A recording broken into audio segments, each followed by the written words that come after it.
കർത്താവിൽ ഏറ്റവും പ്രിയപ്പെട്ട സഹോദരങ്ങളെ, ഇത്രയേറെ സ്നേഹത്തോടെ സന്തോഷത്തോടെ പരിശുദ്ധാത്മാവിൻ്റെ അതിശക്തമായ കൃപയൊഴുകുന്ന ഈ കൃപാഭിഷേക ശുശ്രൂഷയിലേക്ക് അച്ഛൻ നിങ്ങളെ സ്വാഗതം ചെയ്യുകയാണ്. ഇന്ന് വളരെയധികം പ്രധാനപ്പെട്ട തിരുവചനമാണ് നാം ധ്യാനിക്കുകയും പ്രാർത്ഥിക്കുകയും ചെയ്യുക. 2 കൊറിന്തോസിൻ്റെ 3-ാം അധ്യായത്തിൽ 12 മുതൽ 18 വരെയുള്ള തിരുവചനങ്ങൾ. ഈ ദൃശ്യമായ പ്രത്യാശ ഞങ്ങൾക്കുള്ളത് കൊണ്ട് ഞങ്ങൾ ധൈര്യമുള്ളവരാണ്.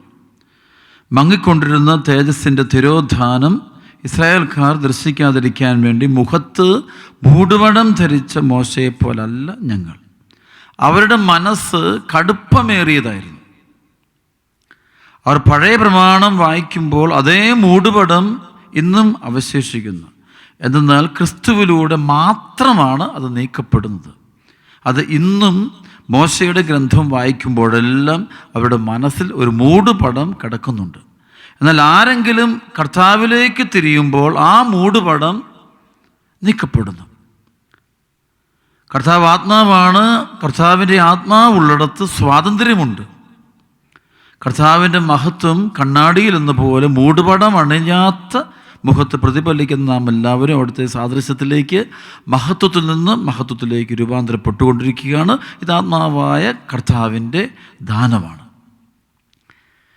പ്രിയപ്പെട്ട സഹോദരങ്ങളെ, വളരെയധികം അഭിഷേകത്തിൻ്റെ ഈ വചനത്തെ നമ്മൾ ഹൃദയത്തിൽ സ്വീകരിച്ചുകൊണ്ട് കർത്താവിൻ്റെ ആത്മാവിന്ന് ഇറങ്ങി നമ്മുടെ കുടുംബങ്ങളുള്ള പൈശാചിക പീഡകളെ ദൂരെ അകറ്റണം പ്രാർത്ഥിക്കാം. നമുക്കറിയാം, പരിശുദ്ധാത്മാവിൻ്റെ വലിയൊരു ശക്തി നമ്മിലേക്ക് ഒഴുകപ്പെട്ട് കഴിയുമ്പോൾ നമ്മുടെ കുടുംബങ്ങളിലുമുള്ള ബന്ധനങ്ങൾ അഴിയും, കെട്ടഴിയും.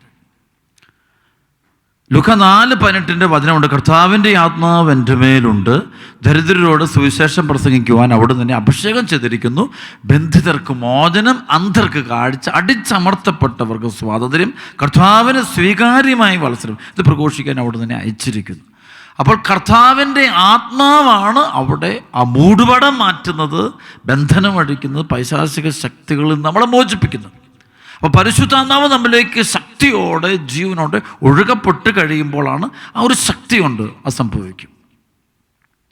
ഉൽപ്പത്തി പുസ്തകത്തിൻ്റെ 1-ാം അധ്യായം 1 മുതൽ 3 വരെയുള്ള തിരുവചനം നമ്മൾ വായിക്കുമ്പോൾ ദൈവമായ കർത്താവ് പ്രപഞ്ചത്തെ സൃഷ്ടിക്കുന്ന സമയത്ത് സംഭവിക്കുന്ന പരിശുദ്ധാത്മാവിൻ്റെ പ്രവർത്തനമുണ്ട്. ആദിയിൽ ദൈവം ആകാശവും ഭൂമിയും സൃഷ്ടിച്ചു. ഭൂമി രൂപരഹിതവും ശൂന്യവുമായിരുന്നു. ആഴത്തിന് മുകളിൽ അന്ധകാരം വ്യാപിച്ചിരുന്നു. ദൈവത്തിൻ്റെ ചൈതന്യം വെള്ളത്തിൻ്റെ മീതെ ചലിച്ചുകൊണ്ട്, ദൈവത്തിൻ്റെ ചൈതന്യം, ആ ചൈതന്യമാണ് പരിശുദ്ധാത്മാവ് ഒഴുകിക്കഴിഞ്ഞപ്പോൾ പ്രപഞ്ചം ഉണ്ടായി. പ്രപഞ്ചത്തിൽ സൃഷ്ടികർമ്മം നടന്നതായിട്ടാണ് ദൈവവചനം നമ്മെ പഠിപ്പിക്കുക. ഈ നാളെ എൻ്റെ ജീവിതത്തിൽ വലിയൊരു ദൈവികമായൊരു ഇടപെടൽ ഞാൻ കണ്ടുമുട്ടി. ഒരു മനുഷ്യന്, അദ്ദേഹം ശരിക്കും ഈ മലയാളിയല്ല, വേറൊരു ഭാഷക്കാരനായ വ്യക്തി, ആൾ തമിഴനാണ്, തമിഴ് നാട്ടുകാരനായ ഒരു മനുഷ്യൻ. അപ്പം അദ്ദേഹം ഇവിടെ പ്രാർത്ഥിക്കാൻ വന്നു. ശരിക്കും ആളൊരു അക്രൈസ്തവ സഹോദരനാണ്. അപ്പോൾ ആൾ വർഷങ്ങളായിട്ട് മദ്യപാനത്തിൻ്റെ അടിമയാണ്. മദ്യപിച്ച് അദ്ദേഹം തകർന്നു, അദ്ദേഹത്തിൻ്റെ കുടുംബം തകർന്നു, അദ്ദേഹത്തിൻ്റെ മക്കൾ തകർന്നു, ഒരുപാട് പ്രശ്നങ്ങൾ നിറഞ്ഞു വ്യക്തി. അപ്പോൾ ആരോ പറഞ്ഞു, അണക്കരയിൽ പോയി പ്രാർത്ഥന മേടിക്കുക, ദൈവകൃപയ്ക്ക് വേണ്ടി പ്രാർത്ഥിക്കുക. അപ്പം അങ്ങനെ ഈ പ്രായമുള്ള ഈ മനുഷ്യന് പ്രാർത്ഥന ആരോ പറഞ്ഞത് കേട്ട് പ്രാർത്ഥിച്ചുകൊണ്ട് അദ്ദേഹം ഇവിടെ എത്തി.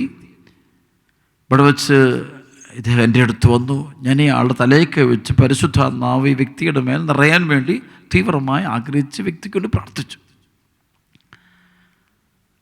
സംഭവം ഇങ്ങനെയാണ്. പിന്നീട് ഞാൻ അറിയുന്ന സംഭവം ഇതാണ്. അന്ന് ഇവിടുന്ന് പ്രാർത്ഥിച്ചു പോകുമ്പോൾ ആ വ്യക്തി പറയുകയാണ്, എൻ്റെ ദേഹത്തു നിന്ന്, എൻ്റെ മനസ്സിൽ നിന്ന് എന്തൊക്കെയോ വിട്ടുപോയി, എന്തൊക്കെയോ മനസ്സിൽ നിന്ന് വിട്ടുപോയി. ഈ മദ്യപാനത്തോടുള്ള ആസക്തി, അടിമയായിരുന്ന വ്യക്തിയാണ്. മദ്യപാനത്തിൻ്റെ അടിമത്വം വെച്ചാൽ നമുക്കറിയാം അത്ര ഭീകരമാണ്.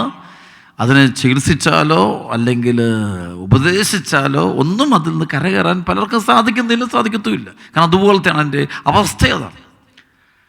പക്ഷെ നേരെ മറിച്ച് ഈ വ്യക്തിയുടെ തലയിൽ കൈകൾ വെച്ച് പ്രാർത്ഥിച്ചപ്പോൾ, അന്ന് ഇവിടുത്തെ ഏറ്റവും വലിയ അനോയിൻറ്റിങ് പരിശുദ്ധാത്മാവ് പറയുന്നത് കൈവ് പ്രാർത്ഥനയാണ്.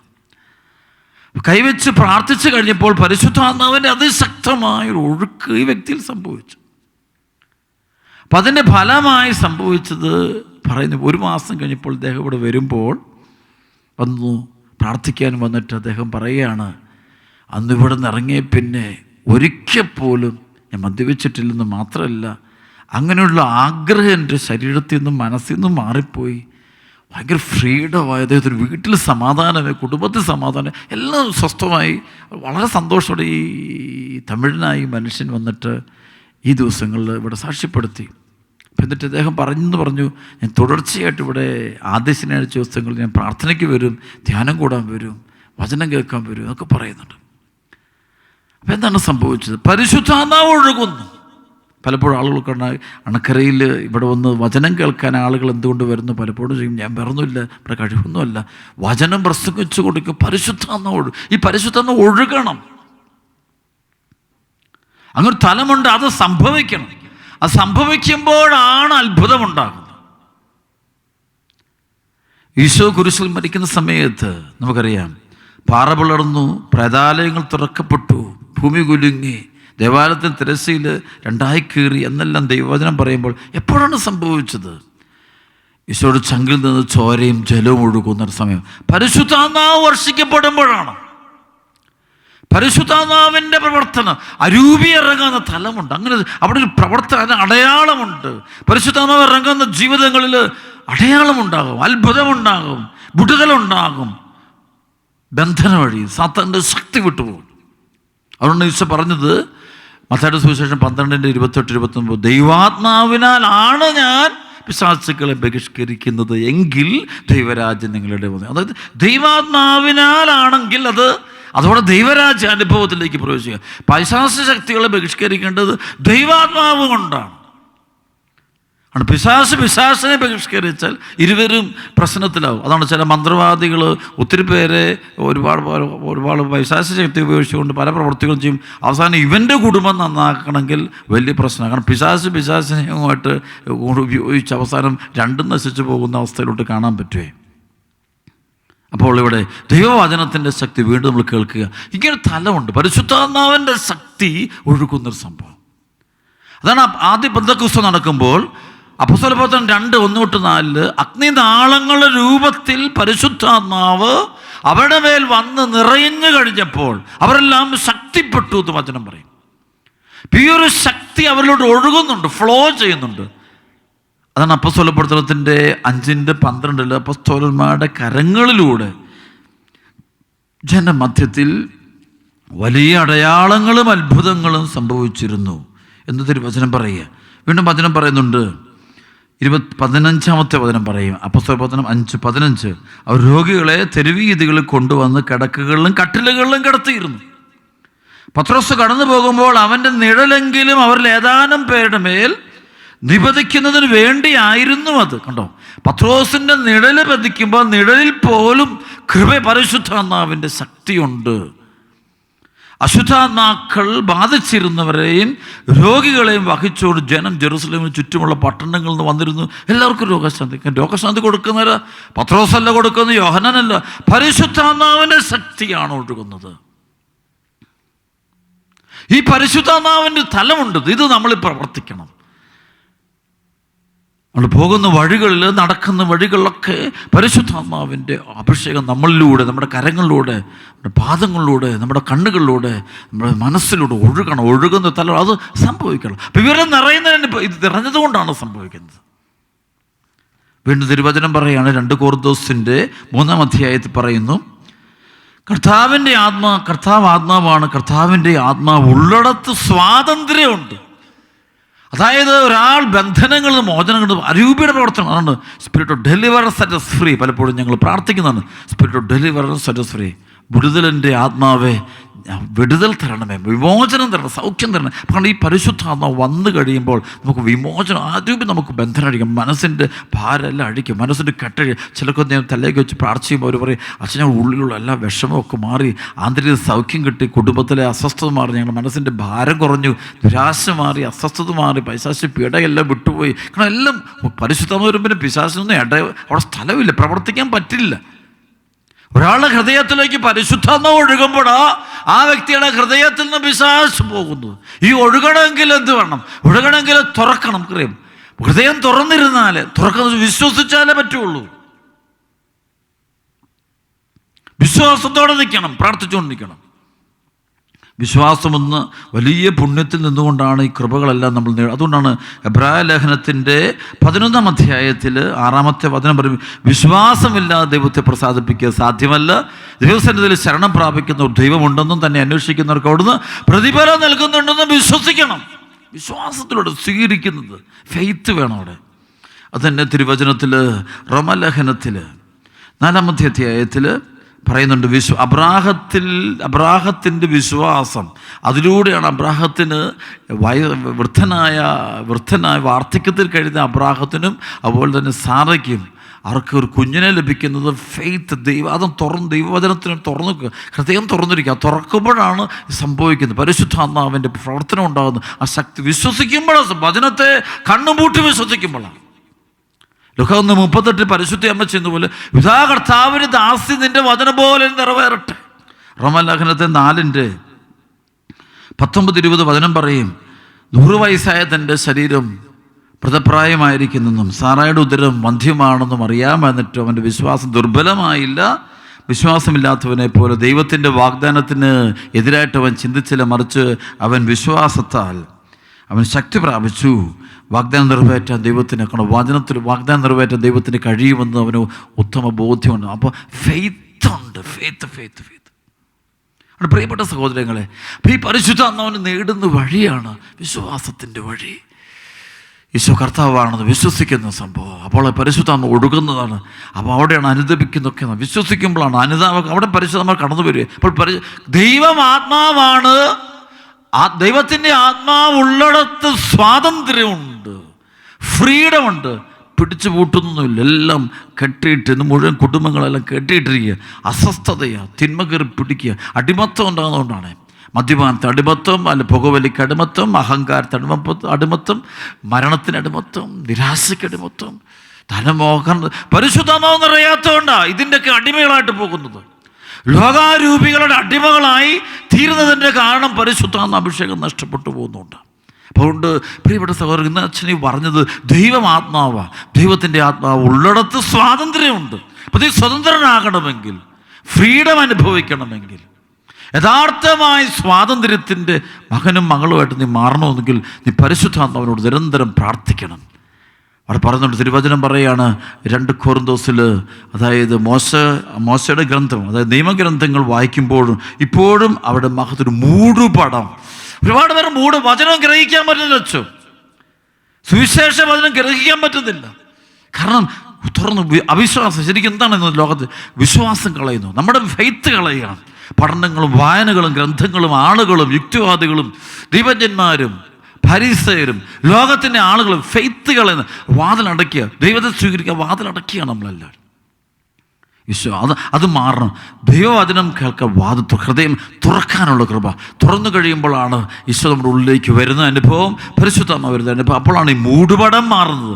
ബുദ്ധിയിലെ അന്ധകാരമുണ്ട്, വളരെ സീരിയസ് ആയ സംഭവം. ബുദ്ധിയിൽ അന്ധകാരം, നെഗറ്റീവായ തോട്ട്സ് ഉണ്ട്. അതൊക്കെ നമ്മുടെ ഉള്ളിൽ കടന്നു കഴിഞ്ഞാൽ നമുക്ക് ദൈവത്തെ അനുഭവിക്കാനോ ദൈവത്തെ സ്വന്തമാക്കാനോ നമുക്കൊന്നും സാധിക്കില്ല. ഒരുപാട് അസ്വസ്ഥതകൾ, പൈശാചിക പീഡകൾ ഒക്കെ നമ്മളെ ബാധിക്കുന്നത് നമ്മുടെ ജീവിതം തന്നെ ഒരുപാട് വിഷമഘട്ടങ്ങളിലേക്ക് പോകുന്നത് കാണാൻ പറ്റും. അപ്പോൾ അതുകൊണ്ട് വളരെ എളിമയോടെ നമ്മൾ ദൈവം വിശ്വസിച്ചാൽ മാത്രമേ സംഭവം. ദൈവവചനമൊക്കെ ഹൃദയത്തിൽ വിശ്വസിക്കണം. ജ്ഞാനത്തിൻ്റെ പുസ്തകത്തിൽ 6:11 പറഞ്ഞു, എൻ്റെ വചനങ്ങൾ അഭിലാഷമർപ്പിക്കുവിൻ, തീവ്ര അഭിനിവേശം കാണിക്കുവിൻ, നിങ്ങൾക്ക് ജ്ഞാനം കിട്ടും. ഞാനോട്ട് പരിശുദ്ധാത്മാവാണ്. അപ്പോൾ ദൈവവചനമൊക്കെ വിശ്വസിച്ചാൽ മാത്രമേ അതിലൂടെ വരുന്ന കൃപ നമുക്ക് നേടിയെടുക്കാൻ പറ്റുള്ളൂ.